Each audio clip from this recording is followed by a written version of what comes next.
रहमान रहीम। अज असी गड थिया आहियूं सकाफ़त जे ॾिहाड़े ते, सिंध सकाफ़त जे ॾिहाड़े ते। ही नौजवान गड थिया आहिनि। ही सभई नौजवान जेके भी असां सां गॾु आहिनि उहे शहीद नसरुल्लाह गडाणीअ जे काज़ ते हलंदड़ आहिनि। असीं अॼु वचन कयूं था, हिन बहितरीन ॾींहं ते असीं अॼु वचन कयूं था त शहीद नसरुल्लाह गडाणी जेको नारो हयो भोतार माए फुट, असीं हर मुमकिन कोशिश कंदासीं त सिंधी समाजड़नि खे, सिंधी मारूअड़नि खे इन भोतारकी निज़ाम खां आज़ाद करे, आजो करे एक बेहतरीन माहौल फराहम कयूं।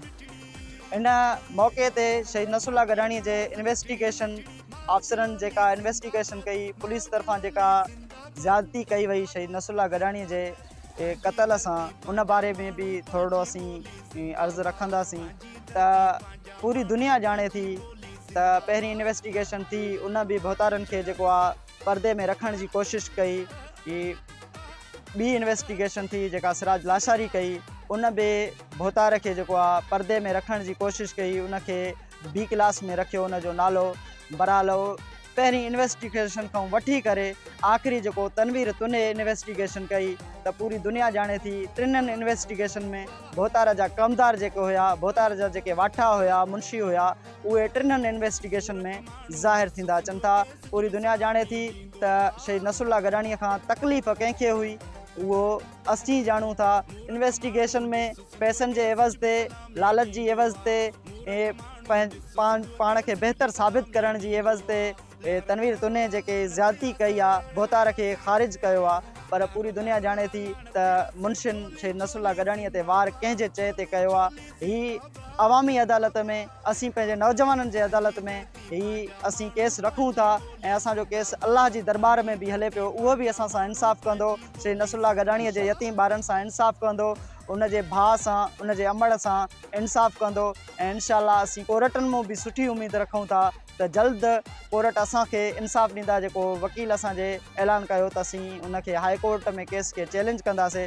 इंशाअल्लाह ताला असीं सुरखरू थींदासीं। साॻी इन भोतार खे कैफ़िरे किरदार ताईं पुॼाइण ताईं असीं सुख जो साह न खणंदासीं। असीं पंहिंजे कोशिशुनि खे, हिन तहरीक खे हलाईंदा रहंदासीं इंशाअल्लाह। ऐं शहीद नसरुल्लाह गडाणीअ जो जेको अदा याक़ूब हुकुम कंदो, असीं हर काल ते, उन जे हर काल ते लबैक कंदासीं, हाज़ुर थींदासीं। असीं अंजाम भोगण जे लाइ, नतीजा भोगण जे लाइ तयारु आहियूं। असीं कंहिंखों बि डिॼण वारा न आहियूं। असीं पुरअमन ज़रूरु आहियूं, असांजे पुरअमन रहण जो फ़ाइदो वठनि था भोतार। असीं पुरअमन ज़रूरु आहियूं, पर असीं नतीजा भोगण लाइ तयारु आहियूं। अदा याक़ूब अमा पठाणी जेको भी हुकुम कंदा, असीं उन ते लबैक करे जाते भी चवंदा उते हाज़ुर थींदासीं। पर असीं पंहिंजे शहीद नसरुल्लाह भाउ खे इंसाफ़ ज़रूरु वठी ॾींदासीं इंशाअल्लाह ताला। शहीद नसरुल्लाह गडाणी ज़िंदाबाद, सिंध ज़िंदाबाद, सिंध जी सकाफ़त ज़िंदाबाद। सिंधु दरिया ते जेको धाड़ो लॻे थो, उनखे भी असां मुस्तरद कयूं था, उनखे भी असां नामंज़ूर कयूं था। इनखे, इन पंजाबी गुंडनि जी, पंजाबी लाबीअ जी दहशतगर्दी सिंध ते धाड़ो असीं कॾहिं भी क़बूल न कंदासीं, इनखे कॾहिं भी थियण न ॾींदासीं इंशाअल्लाह। अस्सलामु अलैकुम साथियो। तुंहिंजा वेढ़ा ऐं वस्तियूं पिया वसंदा रहनि, मुंहिंजे सुख जा चमन ए प्यारा वतन। साथियो, अॼु जो ॾिहाड़ो सकाफ़त जो ॾिहाड़ो आहे।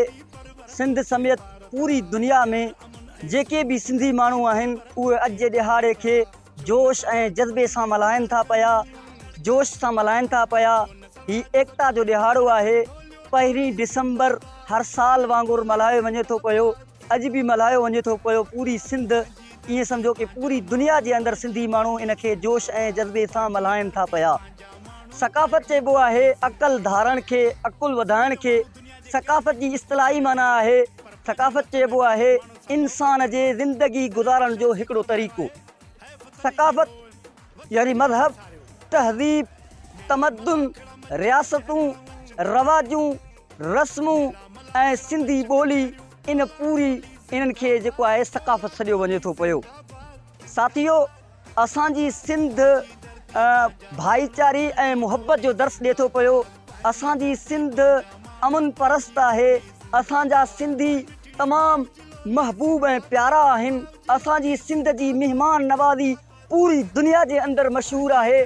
असांजे सिंधी टोपीअ जो हिकिड़ो शान आहे, असांजे सिंधी अजरक जो शान आहे, असांजे सिंधी ॿोलीअ जो पंहिंजो शान आहे।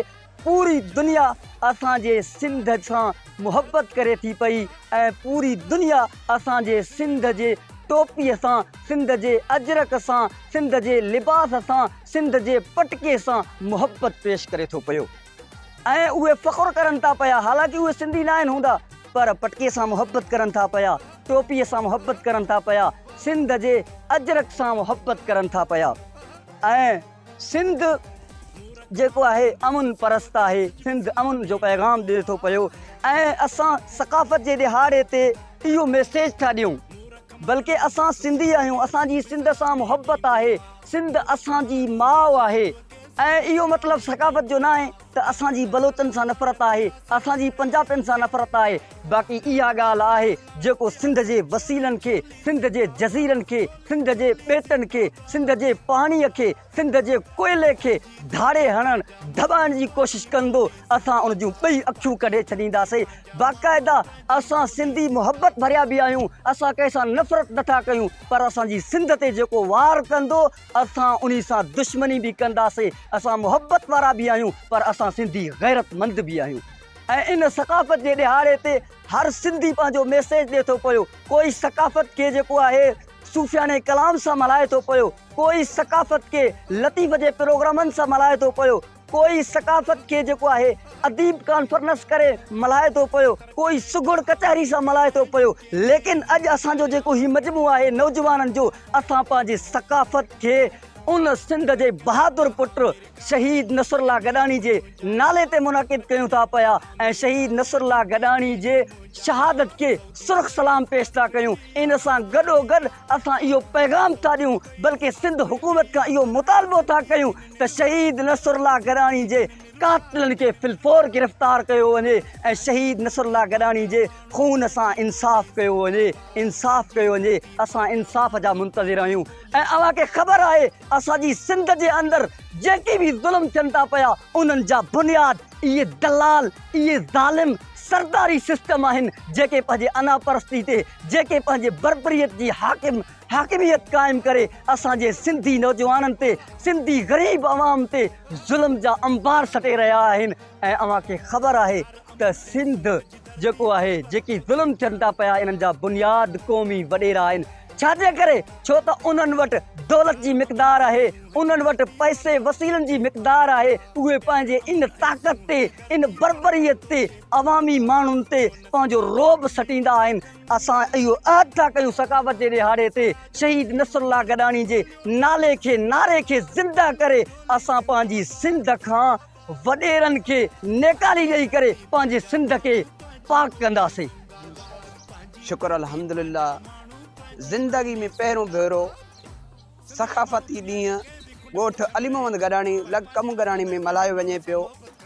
असांखे ख़ुशी बि थी आहे अल्हम्दुलिल्लाह। असां पाण बीठासीं हे नौजवाननि जो तालिब गॾाणी ऐं हाफ़िज़ अब्दुल्ला जे महिनत सां इहो पहिरों शुरूआत आहे। पहिरीं ज़िंदगी में पहिरों इहो सक़ाफ़ती ॾींहुं असां हिते पंहिंजे ॻोठ में मल्हायो आहे। हे जंहिं निज़ाम खे माना नफ़रत था कनि, बिल्कुलु उहा असां बि नफ़रत कयूं था। इंशाअल्लाह इहा वॾेर को निज़ाम इहो हर शइ खे ख़तमु कंदासीं इंशाअल्लाह। जेको नौजवान इताद हिननि खे बिल्कुलु माना ईअं सम्झ असांजो पुरज़ोर ताक़त ॾियूं था हिननि खे। अल्हम्दुलिल्लाह असांखे ख़ुशी थी आहे त भोतार माए फुट, भोतार माए फुट, भोतार माए foot. We want justice. Justice for Nasrullah Gadani. We want justice. Justice for Nasrullah Gadani. We want justice. Justice for Nasrullah Gadani. नाराए नाराए सिंध, नाराए नाराए सिंध, सिंध सक़ाफ़त जिंदाबाद, सिंध सक़ाफ़त जिंदाबाद, सिंधी ॿोली जिंदाबाद, सिंधी कल्चर जिंदाबाद, सिंध लिबास जिंदाबाद, सिंधी टोपी जिंदाबाद, सिंधी पटको जिंदाबाद, सिंधी माण्हू जिंदाबाद, सिंधी जिंदाबाद। शहीद नसरुल्लाह गॾाणी जे कातिलनि ते, शहीद नसरुल्लाह गॾाणी जे कातिलनि ते ओ कातिल तोसां, ओ कातिल तोसां, ओ ज़ालिम तोसां। धोतार तोसां जलाल तोसां ओ ज़ालिम तोसां ओ ज़ालिम तोसां सरदारी सिस्टम ते सरदारी सिस्टम ते धोतारी सिस्टम ते सिंधु धाड़ो नारे तकबीर।